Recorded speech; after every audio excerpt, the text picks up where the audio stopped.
نحمده ونصلي على رسوله الكريم اما بعد فاعوذ بالله من الشيطان الرجيم بسم الله الرحمن الرحيم رب اشرح لي صدري ويسر لي امري واحلل عقدة من لساني يفقهوا قولي. اچھا سورہ یونس مکی صورت ہے. بسم اللہ الرحمن الرحیم. الف لام را تلک آیات الکتاب الحکیم. الف لام را یہ ایسی کتاب کی آیتیں ہیں جو حکمت والی. الف لام را کیا ہے؟ حروف مقطعات. اور ان کا مطلب کون جانتا ہے؟ صرف اور صرف اللہ کے ساتھ جانتی. کچھ لوگوں پہ آپ لکھا دیکھیں گے کہ نبی صلی اللہ علیہ وسلم بھی جانتے ہیں، تو وہ غلط ٹرم ہے. جو چیزیں اللہ تعالیٰ نے چھپائی ہیں وہ نبی صلی اللہ علیہ وسلم کو بھی نہیں پتہ، کیونکہ اگر کوئی حدیث ہوتی تو پھر ہمیں پتہ ہوتی. کچھ لوگوں نے اس کا ترجمہ کرنے کی کوشش کی اور انہوں نے کہا ہے کہ الف سے مراد یہ ہے، لام کا مطلب یہ ہے، وہ اتنا ٹاپک ہے لیکن وہ معنی نہیں رکھتا. پھر کوڈ ورژن. ٹھیک. اچھا پھر اللہ تعالیٰ نے فرمایا یہ ایسی کتاب کی آیتیں جو حکمت والی، نہیں قرآن کی آیات میں حکمتیں چھپی ہوئی ہیں. سمجھ آئی؟ حکمت کا مطلب کیا ہوتا ہے؟ وہ بات انسان کی سمجھ سے بھی باہر ہوتی ہے. ٹھیک. بعض انسان حیران رہتا ہے کہ اچھا اس کا یہ مطلب بھی اور یہ مطلب بھی ہے. اللہ تعالیٰ نے فرمایا اکان للناس عجبا ان اوحینا الی رجل منہم. کیا لوگوں کو تعجب ہوتا ہے اس بات سے کہ ہم نے وحی کی ایک مرد کی طرف ان میں سے کہ وہ لوگوں کو ڈرائے. وہ بشر الذین آمنوا، اور وہ لوگوں کو خوشخبری دے کہ ان کے لیے سچائی کا یعنی بہت بڑا رتبہ ہے ان کے رب کے پاس. بچوں کفار مکہ نبی صلی اللہ علیہ وسلم، جب نبی صلی اللہ علیہ وسلم کی نبوت کا اظہار کیا تو لوگوں نے کیا کرنا شروع کر دیا تھا؟ ایک انسان کو نبی ہو سکتا ہے؟ نبی تو ہوتا تو کوئی فرشتہ ہوتا یا کوئی ایک اجنبی مخلوق ہوتی، یا پھر وہ اس کے پاس مال و دولت ہوتا اور اس کے پاس یہ سب کچھ ہوتا. تو اللہ تعالیٰ نے فرمایا کیا لوگوں کو اس بات پہ حیرانی، اور یعنی لوگوں کی ذہن کے بات کی ہے، کیا لوگوں کو اس بات پہ حیرانی ہوئی کہ اللہ نے انہی میں سے ایک بندے کو رسول بنا دیا. وہ یہ بھی کہتے تھے نا کہ نبی صلی اللہ علیہ وسلم وہ رسول نہیں ہونا چاہیے تھا، بلکہ ہم میں سے کوئی سردار جو ہے وہ نبی ہونا چاہیے تھا. تو وہ حسد کے اندر ایسی باتیں کہتے تھے. تو اللہ تعالیٰ نے فرمایا قال الکافرون ان ھذا لساحر مبین. اور انہوں نے کہنا شروع کر دیا کہ نبی صلی اللہ علیہ وسلم کو کہ کافروں نے، اللہ تعالیٰ نے فرمایا کافروں نے کہا کہ یہ تو کھلا جادو ہے. اصل میں ہوتا کیا، نبی صلی اللہ علیہ وسلم جو باتیں کرتے تھے وہ لوگوں کے دلوں پہ اثر کرتی تھیں، اور لوگ کیا کرتے تھے؟ اپنا مذہب چینج کر لیتے تھے، مسلمان بن جاتے تھے. اور جب مسلمان بنتے تھے تو پھر وہ اپنے باپ کی، اپنے بھائی کی سنتے نہیں تھے. سمجھ آئی؟ تو اللہ تعالیٰ نے فرمایا لوگ کہتے ہیں، کافر کہتے ہیں کہ یہ کھلا جادو ہے. تو پتہ یہاں پہ بچوں اصل میں اس آیت کا خلاصہ یہ ہے کہ جب ایک انسان دین کا کام کرتا ہے نا تو لوگ اس پہ اعتراض کرتے ہیں، کیا یہ دین کا کام کرے گی، یہ تو ایسی ہے اور یہ تو ایسی ہے. سمجھ آئی؟ تو پتہ یہ چلتا ہے کہ جو شخص اللہ پر اور اس کے رسول پر ایمان لاتا ہے نا، تو اللہ تعالیٰ نے یہاں پہ فرمایا ان لہم قدم صدق عند ربہم. جو اللہ کی رضا کے دین کا کام کرتا ہے اللہ اس کو بہترین ریوارڈ دیتا ہے. لوگوں کی باتیں اس کے لیے معنی نہیں رکھنی چاہیے. ٹھیک.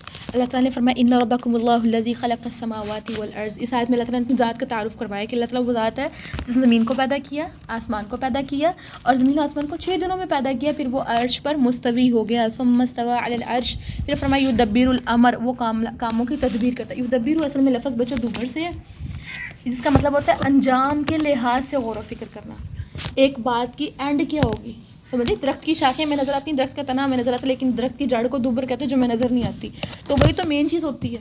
تو اللہ تعالیٰ نے فرمایا کہ وہ معاملات کی تدبیر کرتا ہے، یعنی ایک کام جو ہو رہا ہے اس کا رزلٹ کیا ہوگا، اس کا انجام کیا ہوگا، اس کا نتیجہ کیا نکلے گا. تو اللہ تعالیٰ سارے معاملات کی تدبیر کرتا ہے. ٹھیک. اللہ تعالیٰ اول اور آخر کا علم بھی رکھتا ہے. صحیح نا؟ جس کو سارا علم ہو وہی کام کو صحیح طریقے سے کر سکتا ہے.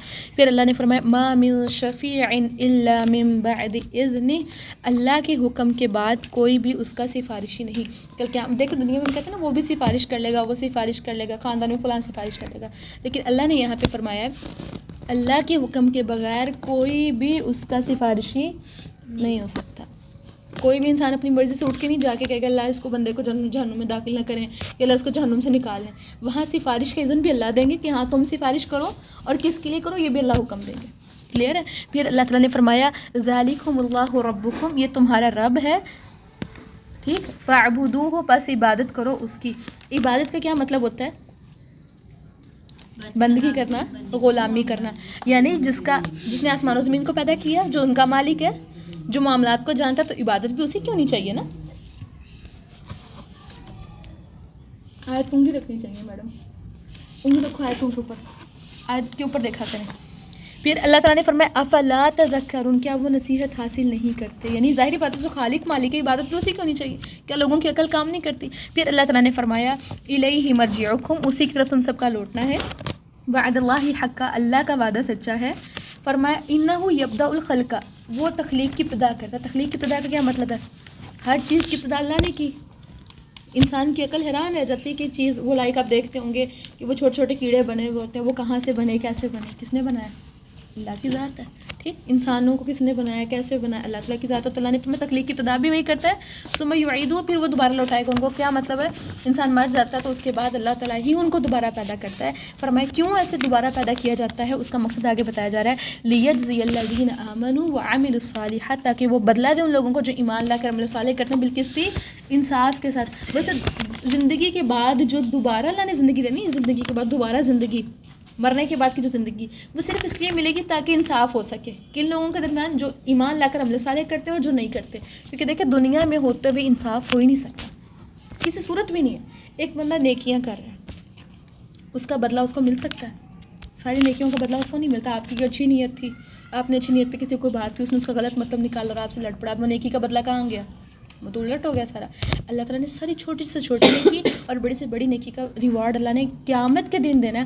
اور دنیا میں انصاف نہیں ہو سکتا. اس کی مثال اتنی بات سے سمجھ لیں، ایک بندہ جس نے 10 قتل کیے ہیں، جس نے 5 قتل کیے ہیں، جس نے 8 قتل کیا ہیں، جس نے 20-25 قتل کیے ہیں، اس کے بعد جب اس کی سزا اس کو ملے گی، وہ خود تو ایک پھانسی سے مر جائے گا، باقی اس کو بدلہ کیسے ملے گا؟ انصاف ہوا یہ؟ کیا انصاف ہوا؟ 10 قتل کیے تھے، بدلے میں وہ ایک ہی بندہ مرا. یہ انصاف ہے؟ ہے انصاف کہ نہیں؟ بتائیں مجھے. انصاف ہے؟ تو انصاف دنیا میں ممکن ہی نہیں ہے. تو انصاف کب ہوگا؟ قیامت کے دن ہوگا. پھر اللہ تعالیٰ نے فرمایا پھر اللہ تعالیٰ نے فرمایا والذین کفروا، جو لوگ کفر کرتے ہیں، لہم شراب من حمیم، ان کے لیے ابلتے پانی میں سے پینا ہوگا، وعذاب علیم بما کانوا یکفرون، اور ان کے کفر کی وجہ سے ان کو دردناک عذاب دیا جائے گا. یعنی کافروں کو اللہ نے نافرمانوں کو ابلتا پانی دینا ہے. ٹھیک، ایسا پانی ہوگا ملتا جب ان کے وہ پئیں گے، ان اس کی وجہ سے ان کی آنتیں جو ہیں وہ باہر گر جائیں گی اور اپنی آنتوں کے گرد بھی گھومیں گے. اور ملتا ہے کہ وہ پانی اور ابلتے پانی یطوفون بینہا و بین حمیم، آن بھی آپ پڑھتے ہیں کہ کل قیامت میں جہنمی جو ہیں وہ جہنم اور ابلتے پانی کے میں چکر لگائیں گے. کبھی جہنم میں جلیں گے اور کبھی پانی پینے پیاس لگے گی. پانی پینے جائیں گے تو ان کو ابلتا ہوا پانی پلایا جائے گا، ان کے سروں پہ بھی ڈالا جائے گا جس ان کی آنتیں ساری باہر گر جائے گا. تو اللہ تعالیٰ نے فرمایا اچھا هو الذی جعل الشمس ضیاء، اللہ تعالیٰ وہ ذات ہے جس نے سورج کو روشن بنایا، والقمر نورا، اور چاند کو نور بنایا، چمکنے والا بنایا، وقدرہ منازل، اللہ نے چاند کی منزلیں مقرر کی ہیں. بچے چاند کی منزلیں کیسے مقرر کی ہیں؟ نیا چاند باریک ہوتا ہے، جس دن بڑھتا ہے، پھر جب وہ 14-15 کا چاند ہو جاتا ہے اس کے بعد کیا ہوتا ہے؟ چھوٹا ہونا شروع ہو جاتا ہے، غائب ہو جاتا ہے. تو یہ اللہ نے چاند کی منزلیں مقرر کی، وہیں پہ اپنی اسی جگہ پہ چل رہا ہے جیسے اللہ نے اس کو حکم دیا ہے. تو مطلب کیا ہے؟ وہ اللہ کا فرما بردار ہے نا. زمین اللہ کی فرما بردار ہے، چاند اللہ کا فرما بردار ہے، سورج اللہ کا فرما بردار ہے. تو اللہ نے فرمایا یہ چاند بھی اللہ نے تمہارے لیے پیدا کیا، سورج بھی اللہ نے تمہارے لیے پیدا کیا. چاند کیوں پیدا کیا؟ فرمایا لتعلموا عدد السنین والحساب، تاکہ تم سالوں کی گنتی رکھ سکو، والحساب، اور حساب کتاب کر سکو.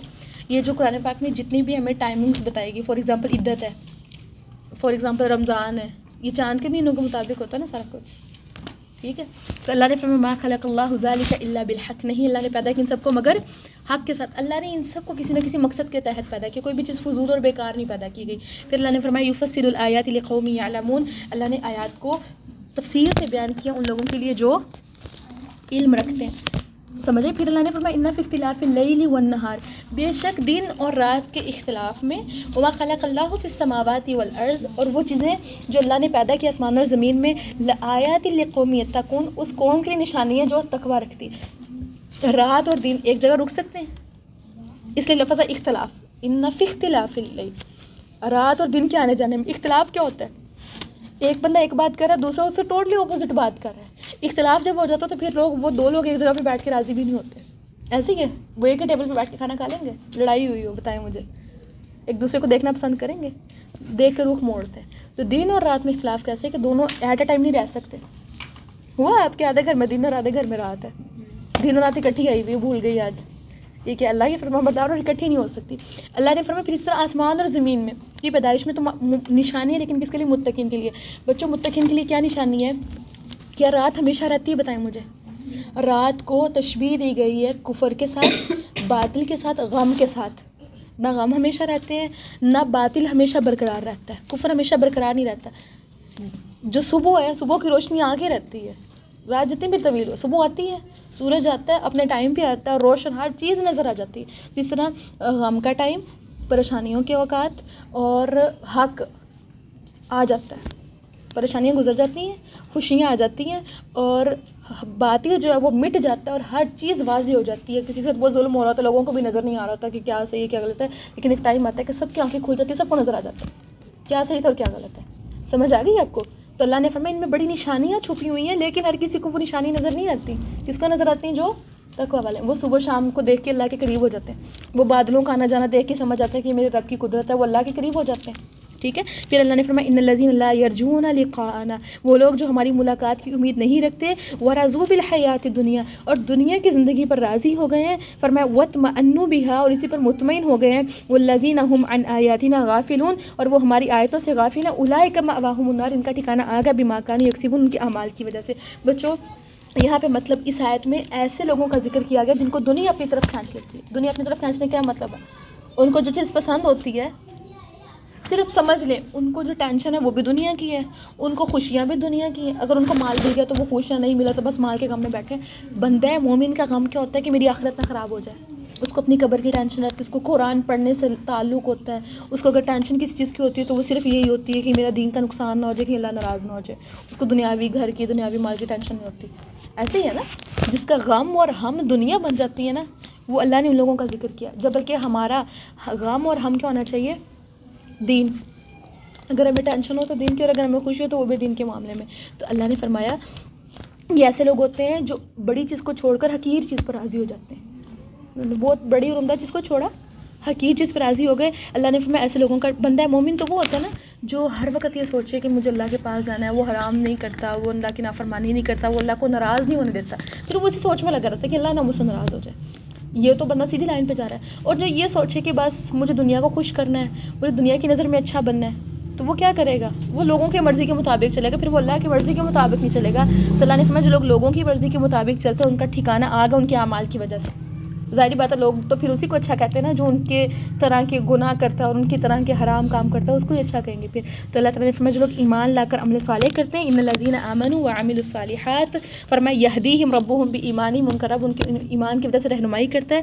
تجری من تحتہم الانہار فی جنات النعیم، کس کی طرف؟ ان نعمتوں کی طرف جن کے نیچے نہریں جا رہی ہیں. یعنی اللہ تعالیٰ ان کو جنت میں داخل کرتا ہے. اللہ نے فرمایا جب وہ جنت میں داخل ہوں گے دعواہم فیہا سبحانک اللہم، اس میں کیا ہوگا؟ ان کی پکار ہوگی اللہ تو پا کے ملتا ہے. اللہ تعالیٰ ان کے سانس کے ساتھ تسبیح جاری کر دیں گے. وہ جیسے جیسے وہ سانس لیں گے وہ تسبیح کرتے رہیں گے. حدیث میں آتا ہے کہ جنت میں جنتیوں کو تسبیح الہام ہوگی جیسے ہمیں دنیا میں سانس جو ہر وقت آتا رہتا ہے، بس ان کے سانس کھاتی سبحان اللہ ادا ہوتا رہے گا. اور وتحیتہم فیہا سلام، وہاں ایک دوسرے سے جب ملاقات کریں گے بڑے مخلص ہوں گے، سلامتی کی دعائیں دیں گے. اور اللہ نے فرمایا وآخر دعواہم ان الحمد للہ رب العالمین، اور جب وہ دنیا میں جنت کے اندر ایک دوسرے کو چھوڑ کے جائیں گے، مجلس ختم کریں گے تو کیا کہا کریں گے؟ وآخر دعوانا ان الحمد للہ رب العالمین ہوتا ہے نا، تو ان کا آخری کلام کیا ہوگا؟ الحمد للہ رب العالمین. تو جنتیوں کی صفت ہوتی ہے نا، وہ ہر وقت اللہ کو یاد کرتے ہیں، ملتے تو سلام کرتے ہیں، جب مجلس ختم ہو جاتے ہیں تو پھر کیا کرتے ہیں؟ اللہ کی تعریف کرتے ہیں. جنتی جنت میں جا کے بھی اللہ کی تعریف کریں گے نا. یہ آیت نمبر 10 تک ہو.